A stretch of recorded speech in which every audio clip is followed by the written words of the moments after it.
All right. Good evening, everyone. Welcome back. Happy Thursday. We're in February, a new month, right? January has passed. January is my birthday month, so I, usually start feeling my age. It doesn't help it's cold out, but I start, contemplating all the things that come with celebrating a birthday. And then I move into February, and I'm like, all right, I am now another year older. So, actually, let me kind of just start out by talking about kind of what we have in store. So the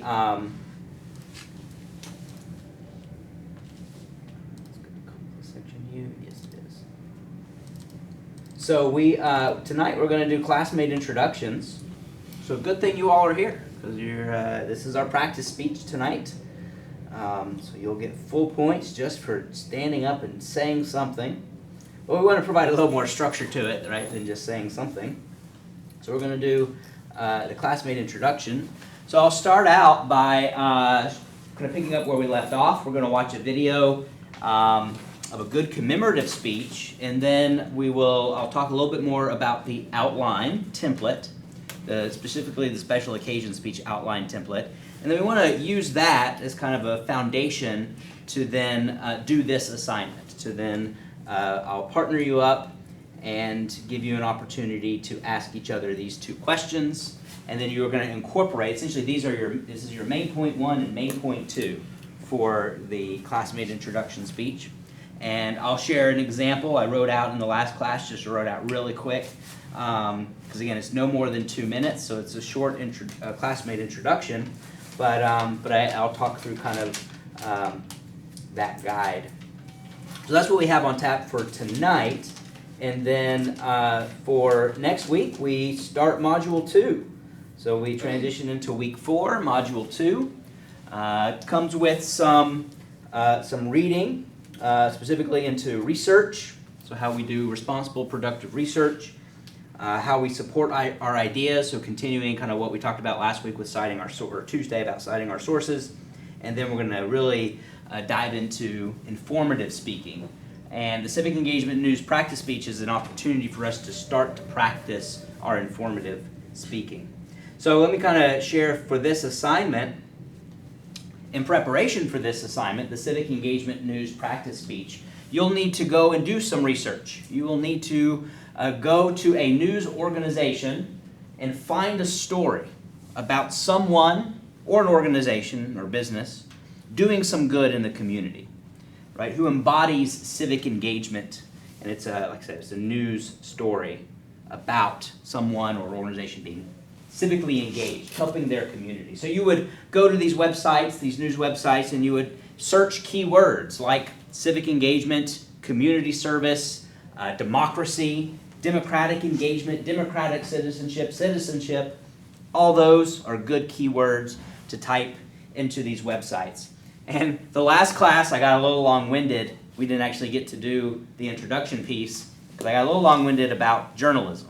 Because I teach journalism, I'm passionate about ethical and responsible journalism, and so I always take a moment to kind of provide some context around why I want you to go specifically to these sites and not just any news site.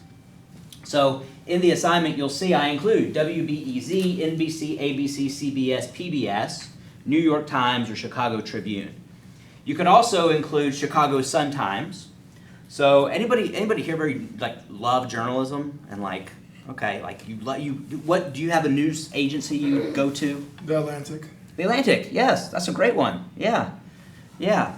Anyone else have a go-to news source other than Facebook and Twitter /X, right? Yeah. I mean, I don't know if this is accurate, but the New York Times. Yeah, New York Times. Yep.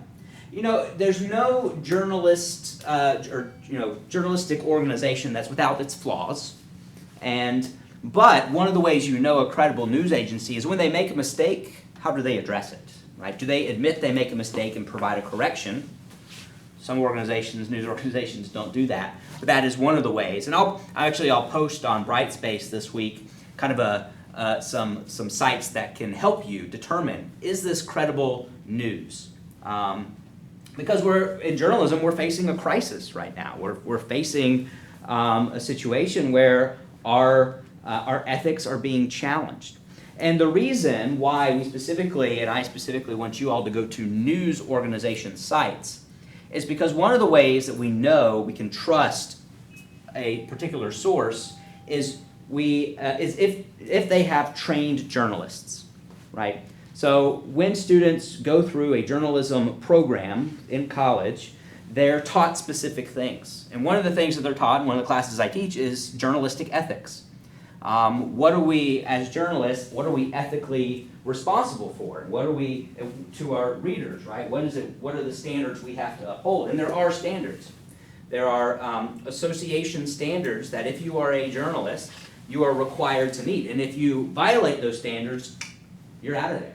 And that's happened, actually, to some journalists. There was a journalist, an NBC journalist, Brian, I can't remember his last name now, it's been a while. He used to do nightly news, and there was a story that came out, and he provided some information. Essentially, he misremembered something, I think is really what it was. But he provided incorrect information. And he ended up, they're like, look, you provided some incorrect information, people can't trust you now, we got to take you off air. He still's a journalist, but he made a mistake. And but so that is, there are those standards. And so those organizations out there that don't have trained journalists don't adhere to those standards. And that's where we get a lot of the talk, right, what we call talking heads, of just people spouting opinion and not actually providing verified fact.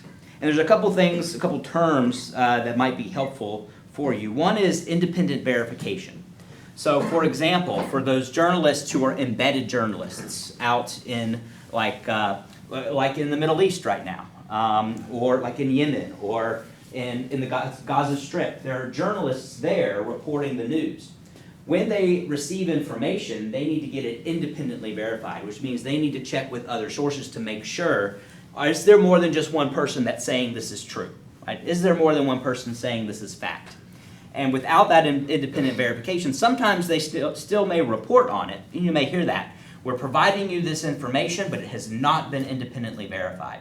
There's been a few situations I've seen on the news recently. Specifically, there were some videos that came out from the IDF, Israeli Defense Force, Israel's army. And the videos, they played them and they showed essentially going down into where the terrorists were underground. But the journalist was very clear to say, we've received this video, but it has not been independently verified. I think later it was, but they were still providing that information, but letting you know it may not be 100% accurate because we've not been able to independently verify it yet. That is a way you know that they are adhering to those journalistic standards and those journalistic ethics. So these news organizations, I just wanted to kind of share with you my process and the process you can go through to find these sources. So I like NPR. NPR's National Public Radio. It's you can access them a variety of ways. You can go to their website, npr.org. I also have the iHeartRadio app, and so I listen to WBEZ 91.5 through the iHeartRadio app. But if you have any way you get podcasts, you can usually also listen to Morning Edition or some of the news shows that they have. I usually listen to some of the financial news in the afternoon on my way home. It's called Marketplace, is the name of the show.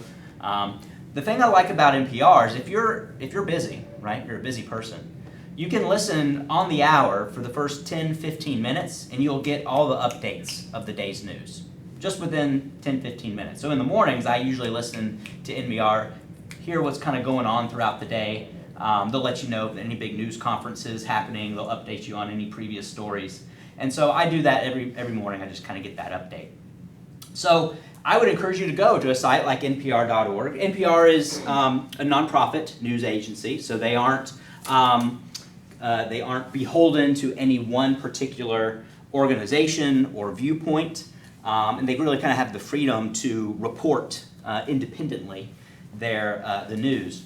And so I don't have on the list on Brightspace, but Chicago Sun-Times is now a part of WBEZ. So Chicago Sun-Times is another site where you can go to find news stories. So, and these are free. So again, there are some news sites you have to pay for. There are some news sites you have access to, and I should have asked the library how to access it. But as students, a lot of colleges subscribe to the New York Times and the Wall Street Journal. And so those are both reputable news organizations, again, not without their flaws. But when they've made mistakes, they've admitted it and provided corrections, so that's how you know they're an ethical news organization. I would encourage you to go to these sites and find wherever the magnifying glass is and click search and see what pops up. Now for this particular assignment, you're not just looking for any old news. You're looking specifically for news that is related to civic engagement. So make sure you plug in those search terms and see what pops up, right? So here we have what looks like a pretty cool news story, actually. Young voters focus more on issues than candidates in 2024 presidential election. And this came out actually January 25th, so that's a very recent news article. So that's good civic engagement, right? And again, we're in an election year, so a lot of what you find might be related to politics. But what you share with us as far as your news story goes doesn't have to be related to politics. It doesn't necessarily even have to be Chicago or United States. It could be something happening around the world. A lot about elections, if there's anything else. Today's lesson in AP US Government, what just happened with Kevin McCarthy? Ah, yes, so when Kevin McCarthy, who was the Speaker of the House, was removed, again, politics and government, specifically government, is a form of civic engagement. So see what pops up and see what stands out to you. And you may have to search multiple terms. Again, I just searched civic engagement, but you could search a variety of other things. If you prefer to watch your news, pbs.org, again, nonprofit, public source, and they may ask you to donate, because that's how they keep going. It's just donations from average people. NPR is the same way. But again, it's publicly available, so it's not, you don't have to pay for access to it. But if you want to watch some news stories, related to civic engagement, that's a good place to do that. You'll also see listed, I think I moved that. You'll also see listed in these news sites. Let's go to NBC Nightly News. There we go. So if you wanted to watch the news, the kind of big three news agencies are big three networks, we would say, NBC, ABC, CBS. They have nightly news programs. So, we're here, or you may be on campus by 5:30. But if you have a chance at 5:30, it comes on the local network channel. This comes on NBC5, and it's 30 minutes. It's a 30-minute news broadcast that hits essentially the highlights. I love NBC Nightly News. I love Lester Holt. He's a really quality, sound, ethical journalist. He's been around for a long time. Does a really good job facilitating the nightly news. So if you want to watch the news, again, you can do that. Anything you see on the broadcast, you'll also be able to find those stories on their website. So you may watch it and be like, oh, okay, I like that one, quick 2-minute news story that Lester shared. Let me go to NBC Nightly News Online and find the text of that. So your mission is to find a news story, and so just make sure it's from a credible news source like one of these. And again, you can listen to it, your news, you can watch your news, you can pull it up online, whatever works best for you. I also wanted to share a little bit about some international news sources. So there's the Associated Press. So those of us that have been journalists, have taught journalism, AP is the standard. AP is the international organization that you belong to that helps us uphold those journalistic standards. There are AP journalists around the world, And so you may, if you want to find some news stories, not that there aren't news stories on the other sites that are from other parts of the world, but if you wanted to go and find a larger database of world-related news, the apnews.com is a credible source. Again, there's going to be a lot about politics, so if you want to, you can keyword search something like community service and see what pops up. So again, looking for someone or an organization doing some good in the community. So, so that's AP. Reuters is another one. Reuters is another credible news source that has a lot of international news, global news. So that is so that's a little intro into news and journalism, which I could talk about all night because I'm passionate about it and love it. But that gives you some direction where you can go to find some civic engagement news. Some bad news. Plane crash in Canada? I didn't realize that. Yeah. So that's my spiel on news. So the plan is next week, whatever news story you find, make sure you have access to it in class, either electronically or if you want to print it out and bring it, because we're going to use that news story to write a speech in class, to practice using the outline template. Starting today, we'll start using templates for the speeches that we do. So that's that. Again, you can listen to these online, and like I said, I like listening to NPR, WBEZ in the mornings, just to learn what's going on in the world. Any questions about this? Make sense? Sound good? Sound fun? Just do a little research on some people doing some good in the community. So next week we have to speak on that, you said? Mm-hmm. Yep. So bring the Thursday? art. Yeah, we'll probably get to it Thursday. Yeah. So you'll remind us Tuesday about studying on. What's that? You'll remind us Tuesday about gathering our sources. Correct. Okay. Yeah, I'll remind you Tuesday. So, but this gives you a week to dive around and find something that you like, because then you'll prepare a speech and speak on it. So, so make sure it's a story that's got. Really, what we're going to practice doing is we're going to practice citing our sources. We'll practice inserting this information and citing our sources from a news source. So, yeah. So there we go. That's our assignment next week. I love it. I love this particular assignment because you all find really cool articles of people doing some really cool things, and so that gets me excited. So, all right. So let's pick up where we left off with commemorative speaking. So what I want you to do is take some notes, because this is more than just a speech. This is a commentary on the speech. So we're going to get glimpses of things that Barack Obama does that are effective, and we're going to hear some commentary on why it's effective and what the strategy is. So make notes of what stands out to you, because what we learn about here, there's a few concepts that we can incorporate even into the Classmate introduction speech. So let's watch this example, and again, make notes of some of the strategies that they point out.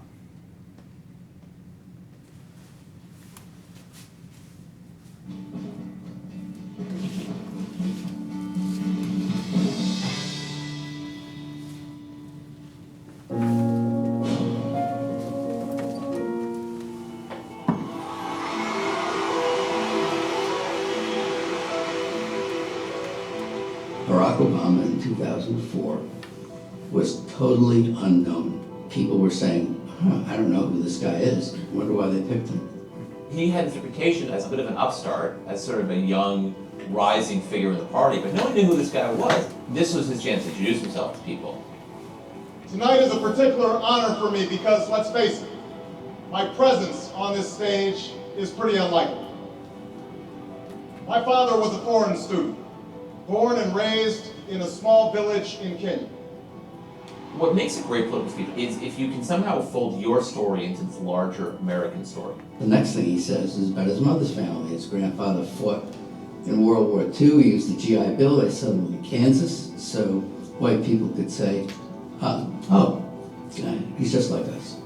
My parents shared not only an improbable love, they shared an abiding faith in the possibilities of this nation. I stand here knowing that my story is part of the larger American story, that I owe a debt to all of those who came before me, and that in no other country on earth is my story even possible.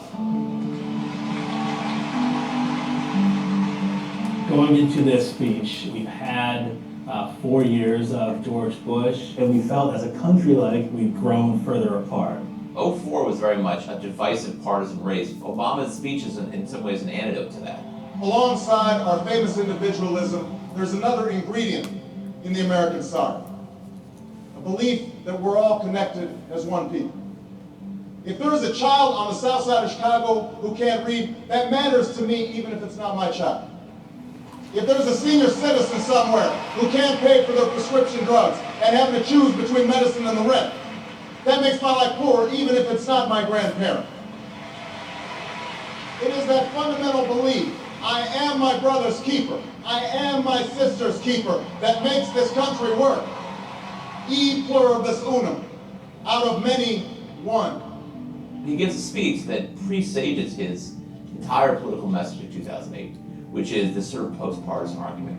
Now, even as we speak, there are those who are preparing to divide us. The spin masters, the negative ad peddlers, who embrace the politics of anything goes. Well, I say to them tonight, there is not a liberal America and a conservative America. There is the United States of America. Obama was born with two great gifts. One is his mind, and the other is his ability to speak to large groups of people. There are three things that Obama does that really makes that speech effective. He wants concrete detail. He likes story, and he loves antithesis, the use of repetition and structure to show contrast. There is not a liberal America or a conservative America. There is one America. There is not a black America and a white America and Latino America and Asian America. There's the United States of America. The pundits like to slice and dice our country into red states and blue states, but I've got news for them too. We worship an awesome God in the blue states, and we don't like federal agents poking around in our libraries in the red states. We coach Little League in the blue states, and yes, we got some gay friends in the red states. We are one people, all of us pledging allegiance to the Stars and Stripes, all of us defending the United States of America. The way he uses his hands, he actually points a lot, does a lot of this, a lot of this, a lot of that. In doing so, he gives off this sense of energy. I am new. I'm someone who is dynamic. And he doesn't do that so much anymore. He's a little more solemn and reserved when he gives speeches today, and I think it's more reflective of his office. In the end, that's what this election is about. Do we participate in a politics of cynicism, or do we participate in a politics of hope? It's the hope of slaves sitting around a fire singing freedom songs. The hope of immigrants setting out for distant shores. The hope of a young naval lieutenant bravely patrolling the Mekong Delta. The hope of a mill worker's son who dares to defy the odds. The hope of a skinny kid with a funny name who believes that America has a place for him too. Hope in the face of difficulty. Hope in the face of uncertainty. The audacity of hope. His appearance at that convention, which was the best speech of the convention, better than John Kerry's, was electrifying. And without it, he wouldn't be president. I think sincerity means a lot. There are people who, when they speak the truth as they see it, and they're very effective doing that. I believe this country will reclaim its promise, and out of this long political darkness, a brighter day will come. Thank you very much, everybody. God bless you.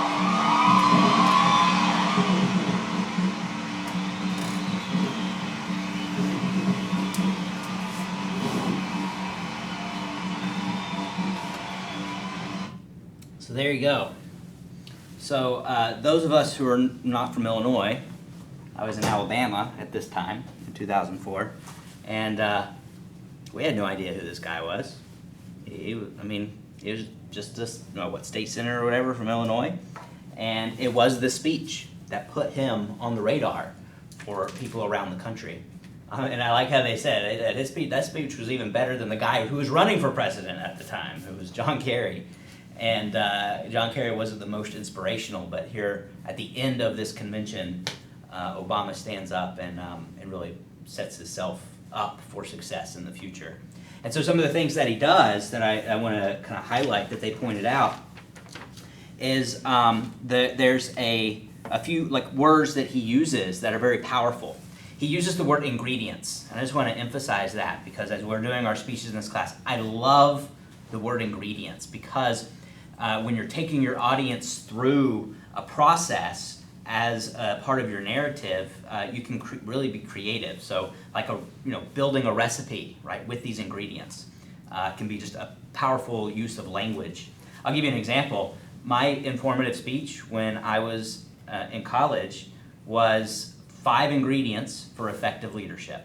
And I took my audience, my attention step was a story about making cookies and my dad's recipe for cookies and the ingredients that he used. And so I took my audience through the story, but I used that and took my audience through this recipe for effective leadership. And I used kind of that language of cooking to take my audience through that. So he does that here as well, takes our audience through story. He uses story a lot, he says, right? It's my story is part of the greater American story. And that's a story that we all kind of subconsciously know about, right? This American dream is something that is part of the mythos of our culture or a part of our country. And so he really connects to that.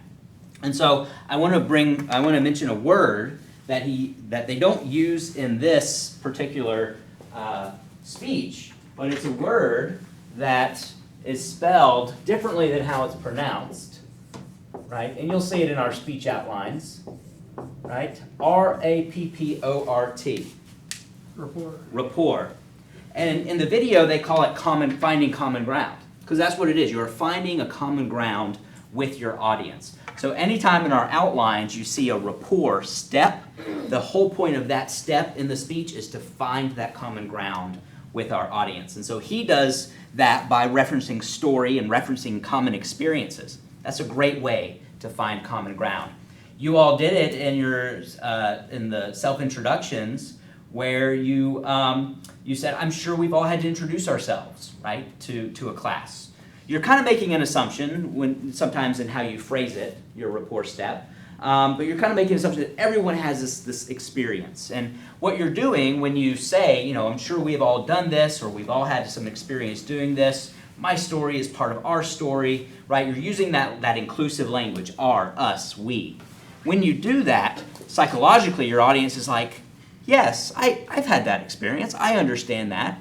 And your audience is getting on board with you. You are then establishing that common ground that gets your audience, with you in what you are about to share with them. So I like that finding common ground, rapport step is an important part of every speech process. So you'll see that as a part of every speech outline, rapport. And President Obama continues to do a really good job of finding common ground with his audiences. The other thing they mentioned is antithesis, so repetition and structure to show contrast, right? Not a liberal America, conservative America, United States of America. Out of this darkness, a brighter day. It's not a politics of cynicism, but a politics of hope, right? He's providing us these opposites, right, and taking us through these opposites and doing so in a creative way. So these are all strategies that we're going to dive deeper into, especially when we get into using language, when we do that lecture and start practicing that.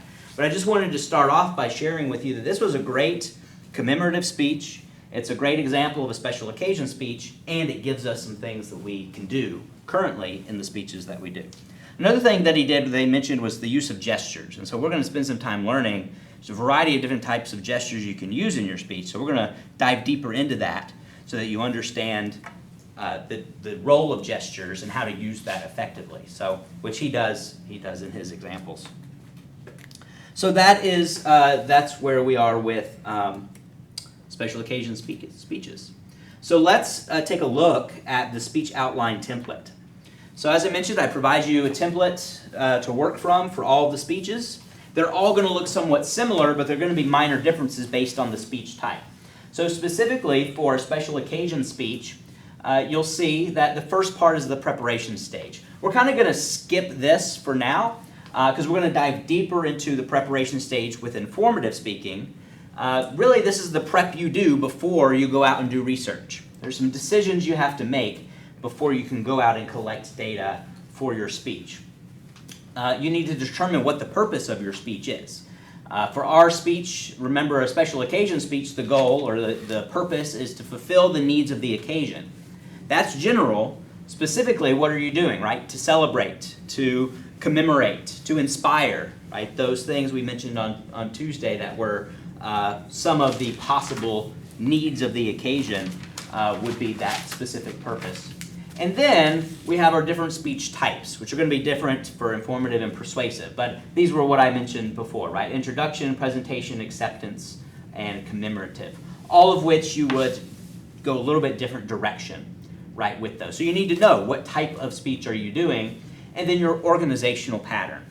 Now your organizational pattern is going to be the order of your main points. And in what way are you sharing with us your main points? And we're going to dive deeper into this. You don't necessarily need to know this for the speech today, but I just kind of want you to be aware that there are ways we need to order our main points, and there are specific ways to do that. First is topical, so that's going to be any kind of general subject, any content that falls under the heading of a topic. So for example, my example of 5 ingredients for effective leadership, right? I shared 5 main points underneath this topic of leadership. It's the most general, it's the most broad. Chances are, if it's not any of the other organizational patterns, it's going to be a topical organizational pattern. The other is chronological, where your main points are in order of time. So it could be, if I was introducing, I'm going to use my spouse as an example, Christina.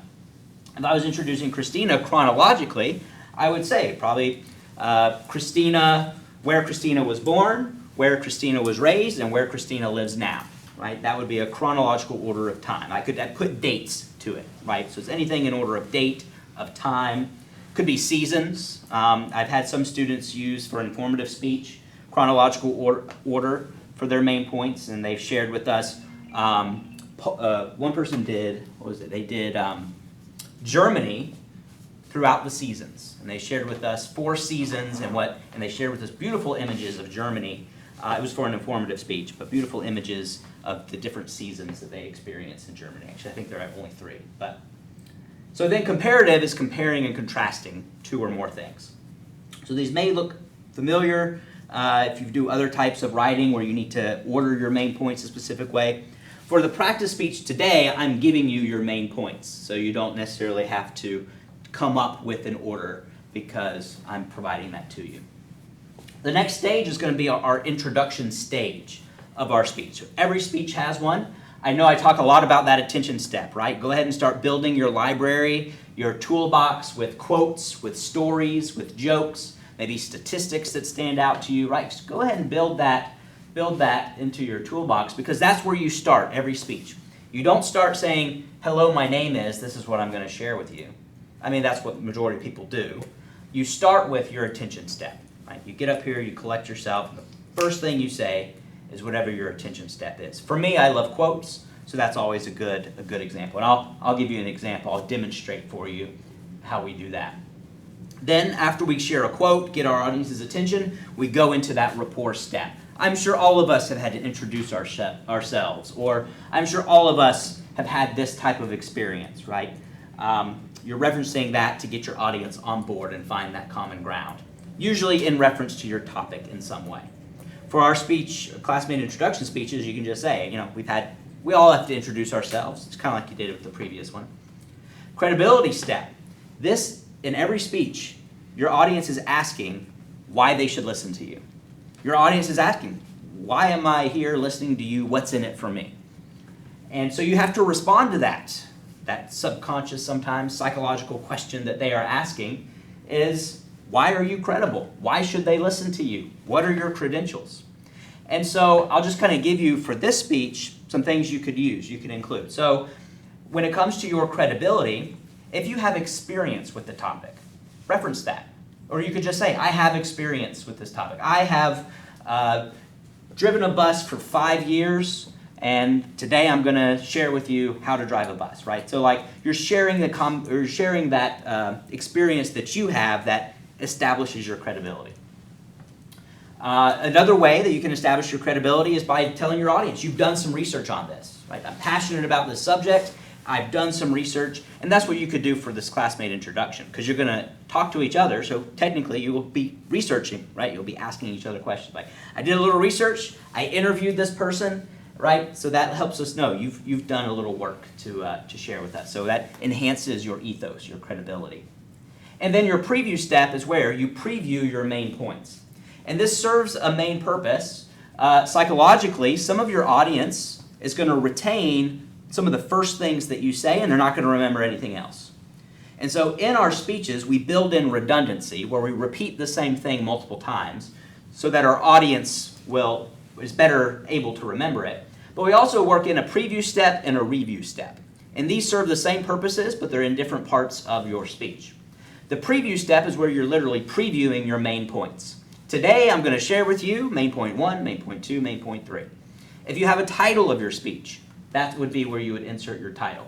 Oh, and on the point with credibility, your name, right? You would need to include your name somewhere in this. And again, you don't do it at your attention step. You could do it either with your rapport step, or most often it's done in the credibility step, right? My name is so-and-so, and I've done some research on this topic. So anyway, so preview step, we preview our main points. Also, when you deliver your speeches in this class, when you give your preview step, that'll help me identify very quickly what your organizational pattern is, right? Because you're listing your main points, and so I'll be able to identify your organizational pattern from your preview step. So today I'm going to share with you main point 1, main point 2. In this class, for the classmate introduction, today I will introduce you to Christina and what a problem is that they're interested in solving and how they're going to help solve that problem, right? So you're previewing those main points so that your audience, at least those per the primacy effect, will be most likely to remember your speech, or at least remember your main points. Then we get into the body of our speech. Main point, subpoints, we have transition statements, and we do that all the way through until we get through the main points of our speech. This is what we'll spend some time focused on when we do informative speaking, because we really want to spend some time understanding how a speech should flow using main points, subpoints, and transition statements. Or I think the textbook calls them connectives. So we'll spend more time on this. Tonight, for the classmate introduction, you're really just providing these two main points. What's the problem that they're interested in solving, and how are they going to solve it? So we don't necessarily need to dive into this now, but for a conclusion, you always have a cue. You need to cue your audience to let them know you're about to finish your speech. So you could say, and the cue that I'm listening for in this class is in conclusion. You can use a variety of other cues when you go out and do this other places. So in conclusion, so you've gotten through the body of your speech. In conclusion, you do the review step. So again, that mirrors, that parallels the preview step. And this appeals to the recency effect, which means some of your audience they're gonna remember what you've said last or most recently. And so by repeating your main points, then those people who haven't been paying attention, when you say in conclusion, they're gonna be like, oh, I should pay attention. They're about to finish their speech. They'll at least catch your main points, which again is, as an effective public speaker, our goal is to have our message received, right? So we wanna make sure they at least know our main points. Our memorable closing, it parallels our attention step. So the attention step gets our audience's attention to start. The memorable closing kind of leaves them. My speech instructor in college used to say, start with wow and end with wow. So you want to start just really getting your audience's attention with that attention step, but you end with wow as well. So this could be a quote, a story. If you started a story at the beginning of the speech or somewhere throughout the speech, you could conclude the story as part of your memorable closing. Again, the easiest thing to do is to insert a quote as we're practicing this. Sometimes it could be the quote that you started with. And sometimes I do that in my lectures as well. I think I did that with the Albert Schweitzer quote. I started with a quote from him and then came back and said, I want to bring you back to this quote by Albert Schweitzer. So you could use the same, again, as we're practicing, you could use the same quote. And then I've tacked on this thing called polite ending, which you won't see in the future outline templates for informative speech and persuasive speech, because it really is just the last word that you say. So if we're giving a speech of introduction, we want to say, please give a warm welcome to, whoever we're introducing. If it's a speech of presentation, right, you've given an award to someone, you want to say, please join me in congratulating this person. If you're accepting an award, you can just say thank you. And if it's a commemorative speech, you would just conclude with the memorable closing and maybe even say thank you. In this class, when we get to informative speaking and persuasive speaking, you'll just end with thank you. That is the sign that your audience will then clap, right? Because they'll hear thank you, and that means you are completely done. And so, and then you hear the thunderous applause. So that's our speech outline template. So our assignment tonight is to spend some time, I'll pair you up, spend some time getting to know each other a little bit, and being able to essentially fill in this script, right? So attention step, rapport step, credibility step, preview your main points, make sure you include their name. Then you get to the body of your speech, and this is going to be where you ask the questions for the Classmate presentation. What is a societal or community problem that you are passionate about? So examples include really kind of any issues facing our country, state, or city, political related concerns, community problems, any nonprofit causes. So those are all kind of where you can go to try to find or pull out some kind of community or societal problem. And then in what ways are they interested in helping solve that problem? And so those are your two main points, and then your conclusion. In conclusion, today I shared with you, and then review those main points, and then conclude with some kind of memorable closing. So let me just demonstrate real quick, just really impromptu. I've not prepared this beyond just doing it very quickly in the previous class. I do have some examples, just so that you know. I do have some formal examples on the website, or on Brightspace, I should say. So if you go to course resources, you will see the Classmate Introduction Instructor example. This is a formal example. We're just doing informal here for practice. A formal example to kind of show you, if you want to kind of review this. This is a 5-minute Classmate introduction. I introduce my spouse, because that's kind of the easiest for me to do in general. And this shows some examples of each step. Then I get into the body of the speech, and then how I conclude. So this is an example of a full sentence outline, formal Classmate introduction speech. I'm just going to do a quick informal Classmate introduction speech to give you an example of what I'm expecting from you all. So let me pull that back up. So I pulled up a quote here. Let's see who it was from.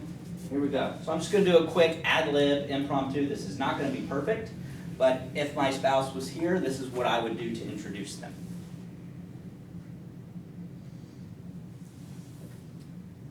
Preserve and cherish the pale blue dot, the only home we've ever known. Carl Sagan. We've all had to introduce ourselves or introduce other people, and that's precisely what I'm going to do right now. I'm going to introduce you to someone who I love very much. I know this person, I live with this person. I've also interviewed them and asked them a few questions, so I've done my research. And so today I'm going to introduce you to Christina. I'm going to share with you a problem that they're passionate about solving, specifically environmental concerns and climate change, and how they want to and how they are helping solve that problem. Now I go into the body. So, Christina, the problem that they are passionate about solving is related to climate change. We've seen a lot of changes in our climate that have impacted people, specifically marginalized communities. And we're seeing that there are some marginalized communities that don't have access to renewable energy. So how Christina wants to help solve that problem is they work for an organization called 10 Power, where they work to help Native American tribes, specifically in the West and up in Alaska, get renewable energy. And the way they get that renewable energy is through grants, federal grants, state grants. And so Christina is a grant writer working to help specifically some Native American tribes get solar power, so they have some renewable energy sources and can move back to their native homeland. So in conclusion, today I've introduced you to Christina and how Christina is passionate about the environment and helping solve climate change and help people through the changes we've seen, and do that by being a grant writer and helping Native American tribes secure renewable energy. So as Carl Sagan said, preserve and cherish the pale blue dot. It's the only home we've ever known. So please give a warm welcome to Christina. There we go. Thunderous applause. So just real quick, impromptu, that's precisely what I'm looking for, but for you all to do that with each other. So again, no more than 2 minutes. I think I probably did 2 minutes, 15 seconds. So a little bit longer, but we can be flexible on that. So just short, sweet, responding to those questions. What questions do you all have before I pair you up? All right. 1, 2, 3, 4, 5, 6, 7. So we have an odd number, so that means we will have a couple groups of 2, and we'll have a group of 3. The way a group of 3 works is person 1 interviews person 2 interviews person 3 interviews person 1. Kind of a little triad there. So let's do this. So let's do, we're going to mix it up, right? You're all kind of sitting in similar places. So let's see. Let's do, I'm just going to point to partners, and then I'll put a timer up to give you time to interview each other. So let's do you two. Let's do you two. And then let's do 1, 2, 3. So you two, and then 1, 2, 3. All right, I'll be here if you have questions. I'll also put a timer up. We'll have about 10 minutes to do this, and then about 10 minutes to deliver.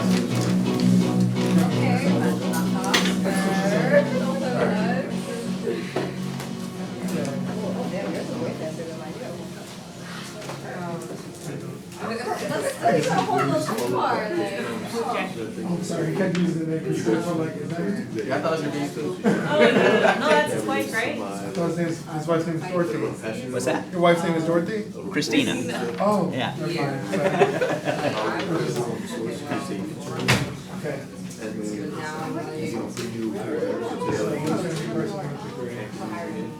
I'll be one. Go to the body. So I said problem interviews too. And how I plan on solving it. Do an interview first. Alright, so. Yeah.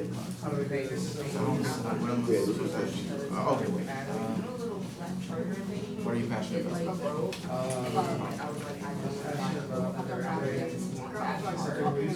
Really? I swear to God, next class.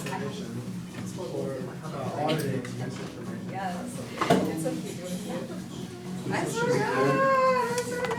So I was thinking the problem. You're lying. Yeah. I saw that on, I'm gonna bring you one next time. I swear to God. the conference they were like, We'll say it's more you're doing like the Marcello. No, I literally like maybe it was free. Oh, yeah, they hammer you I about believe the Russian bots. consume that I can't keep up with. But yeah. But yeah, my system is scared. It's by Portillo's. Okay, I don't know streets like that, so. Where are you from? Chicago, Humboldt Park. This movie is Yeah. talking about like Sacramento, Division. specifically for kids. It came out like That's right. like last I year. lived a lot of places, but yeah, I lived there. The most memorable years. Amazon Prime. Kind of. Yeah, most memorable that years in Chicago. Yeah, it's really good. It's really Have any caution? it's cool that release in that. Maybe like, I don't know. What's yours? Yeah, okay, yeah. I guess how am I supposed to solve? Oh, how you supposed to get? The misinformation. I suppose I would employ a data scientist, a data analyst, have algorithms that identify certain code words or LOL, word Gary. structures, Literally, Gary. identify claims, and once they identify the claims, then that algorithm would then push that to an analyst to say how true is this claim. Wait, sorry.